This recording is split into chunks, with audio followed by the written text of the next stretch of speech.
When we're young, we have an amazing, positive outlook about how great life is going to be, but somewhere along the line, we forget to dream and end up settling. Join Up Dots features amazing people who refuse to give up and chose to go after their dreams. This is your blueprint for greatness. So here's your host, live from the back of his garden in the UK, David Ralph. Yeah, good morning to you. Good morning to you. I thought I'd play a sort of older version of the Join Up Dots intro because it's all about going after your personal dreams. Now, this is one of those episodes, is quite a personal one for me.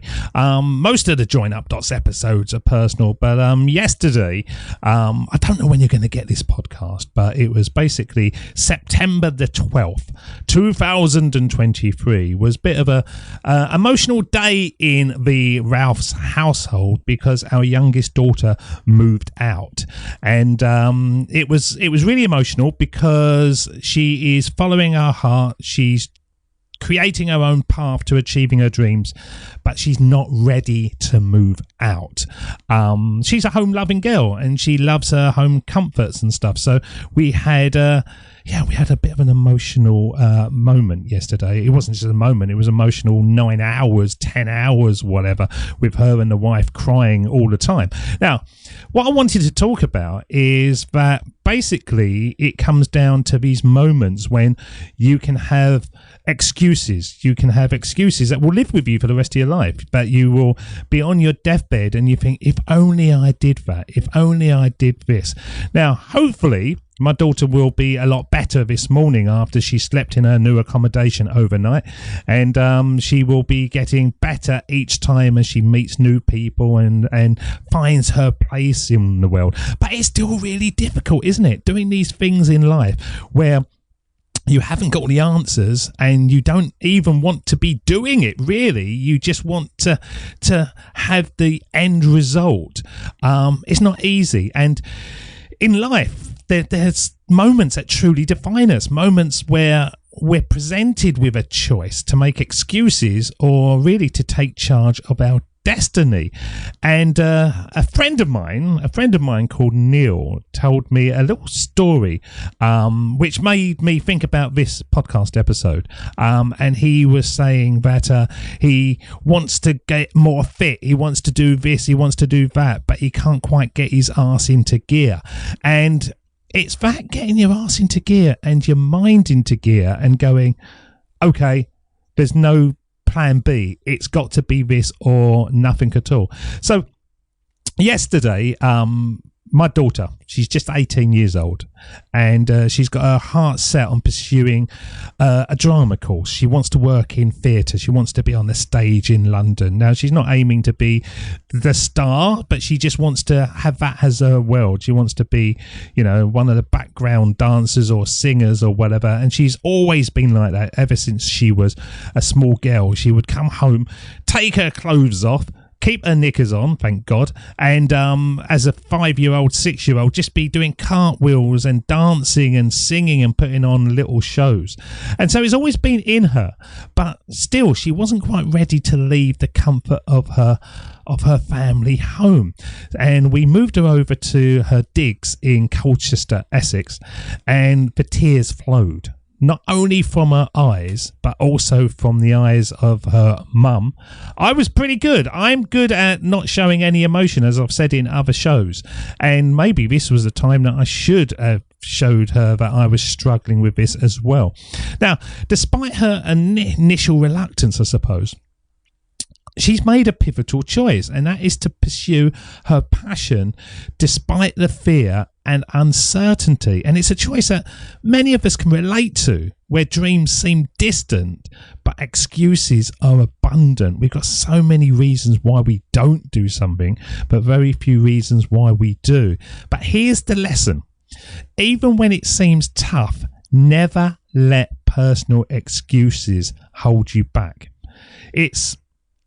I said to her yesterday, right, I'm quite good at spouting bits of motivational content that my kids roll their eyes at, and generally, as you would have heard on shows, go, all right, Gandhi, all right, keep it to yourself.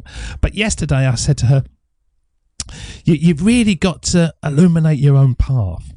you've got to tap into your heart's compass, because your heart's compass is a guiding force that helps you navigate life with purpose and conviction. If it feels right and if you feel excited by it, then go for it. Even if you haven't got all the answers, even if you don't know where it's going to head up, if you wake up and you feel like, yeah, I want to do this, then go for it. Because so many people just drift aimlessly, swayed by, I suppose, circumstance and fear. They get a job just because somebody says, oh, I've got a job going down at the end of the road, and they take it, and then they're there for 5 years, and then they just do something else, and they just find themselves at the end of their days living with regret. And the truth is, we all have the power to direct our own lives. When you embrace your heart's true desires, you take control of your destiny. And when you combine this with a vision of where you want to be, you're already, I think, about 70% of the way there. The remaining 30 is the grind, the hard work, and the challenges that come your way. But if you're excited by something and you feel like it's the right thing, and you've got a vision of what you want to have in your life, honestly, promise you, you're so far ahead of the curve. So I thought, what is my metaphor? What is my metaphor for sort of pulling this all together? So hopefully somebody out there will go, yeah, okay, I can do this. Well, think of it like this. Life is a series of push-ups. At first, they're difficult. You know, I started doing push-ups. I got to about 6, 10 was unbelievable. As I'm recording this now, I do about 25 quite easily. But I couldn't get past 6 or 10. And it was that time when I thought, should I just give up? And so what I used to do is, if I was watching TV, every time the adverts came on, I'd go, right, okay, get down on the floor, and I would just keep on working on it. And by the end of the day, if I'd watched, you know, a few programs in the evening, I'd probably done 60 to 70 press-ups, you know, not brilliant ones, not full people sitting on my back kind of ones, but with dedication and persistence and the willingness to do it and show up every day, you ultimately find yourself doing 25 quite easily. And the key here is the consistency and the removal of those excuses, because everything comes down. The magic happens when you stop making excuses, when you say goodbye to the if only I had. You pave your way for the dreams to become reality. And it's not about avoiding difficulties. Of course it's not. It's about confronting them head on with determination. So basically, the story of my daughter's journey, I think, is a testament to the power of determination, personal responsibility, and the rejection of excuses. And believe me, she was a big one for going, oh, it's because of you, because of this, because of that. But on this one case, she's got no one to fall back on other than herself. And that's probably why she was crying all day yesterday, because she knew that she had no other option. She had to do this. I paid enough bloody money for the course anyway, so she had to do it. But her choice to pursue her dreams, despite the challenges, is a reminder to all of us that we can do the same.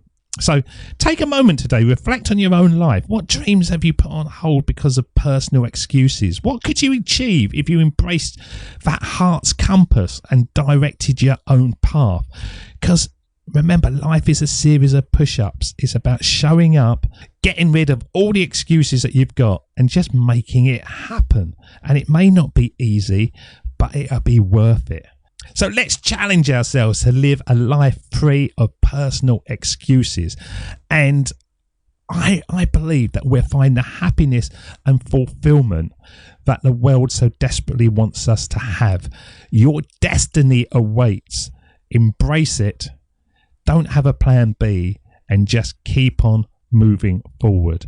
And so my daughter, I said to her, you know, if you ever get to the Oscars, I am going to be the one that's coming with you. And she said, no, I'm going to take mum. I'm going to take mum. I thought, bloody hell, what's mum done other than hug you and cried and filled your cupboard up with crisps and different things?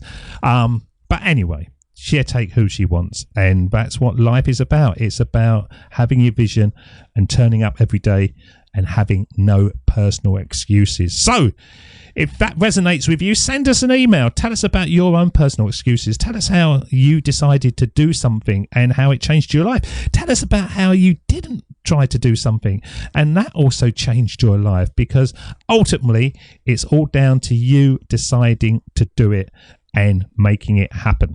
Okay, my friends, thank you for listening to this personal episode of Join Up Dots. And until the next time, I will see you again with more hopeful motivation, business interviews, and just listener success stories where you tell us what's happening in your life so that you can fuel the fire of ambition in others and become the wind beneath their wings.